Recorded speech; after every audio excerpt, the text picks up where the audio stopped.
T20 ప్రపంచ cup group లో భారత్ చివరి లీగ్ మ్యాచ్ ఇవాళ కెనడాతో ఆడుతుంది. టీమిండియా భారీ విజయంతో ఘనంగా గ్రూప్ దశను ముగించి చూస్తుంది. ఈ మ్యాచ్ ఫ్లోరిడాలో ఆడబోతుంది. టీమిండియా కెనడాకు మధ్య ఇదే తొలి టీ20 మ్యాచ్.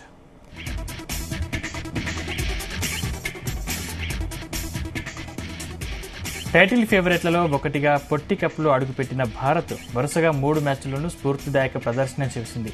ఐర్లాండ్ను చిత్తు చేసి టోర్నీని ఘనంగా ఆరంభించిన టీమిండియా ఆ తర్వాత పాకిస్తాన్, అమెరికాతో మ్యాచ్ల్లో ప్రతికూల పరిస్థితులను దాటి విజయాలను అందుకుంది. బ్యాటింగ్లో రోహిత్, పంత్, సూర్యకుమార్, శివం దూబే ఆకట్టుకున్నారు. కానీ ఆందోళనంతా కోహ్లీ బ్యాటింగ్ గురించే. రోహిత్తో కలిసి ఓపెనింగ్ చేస్తున్న విరాట్ వరుసగా విఫలమవుతున్నారు. ఈ ఏడాది ఐపీఎల్లో టాప్ స్కోరర్గా నిలిచిన అతను ప్రపంచ కప్లో మాత్రం అంచనాలను అందుకోలేకపోతున్నాడు. తొలి 3 మ్యాచ్ల్లో కలిపి 5 పరుగులు చేశాడు.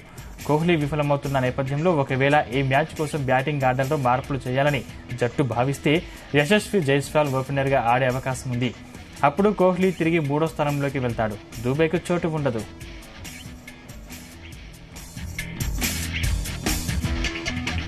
భారీ వర్షాలు, వరదల కారణంగా ఈ మ్యాచ్ జరగడం అనుమానంగా మారింది. తుపాను కారణంగా మ్యాచ్ జరిగేలా లాడర్ హిల్ నుంచి 50 కిలోమీటర్ల దూరంలో ఉన్న మియామిని వరదలు ముంచెత్తాయి. మ్యాచ్ జరిగే బ్రోవార్డ్ కౌంటీలోనూ ఇలాంటి పరిస్థితి ఉంది.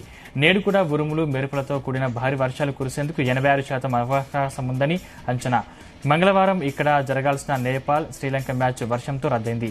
తాజాగా అమెరికా, ఐర్లాండ్ మ్యాచ్ కూడా వర్షార్పణమైంది.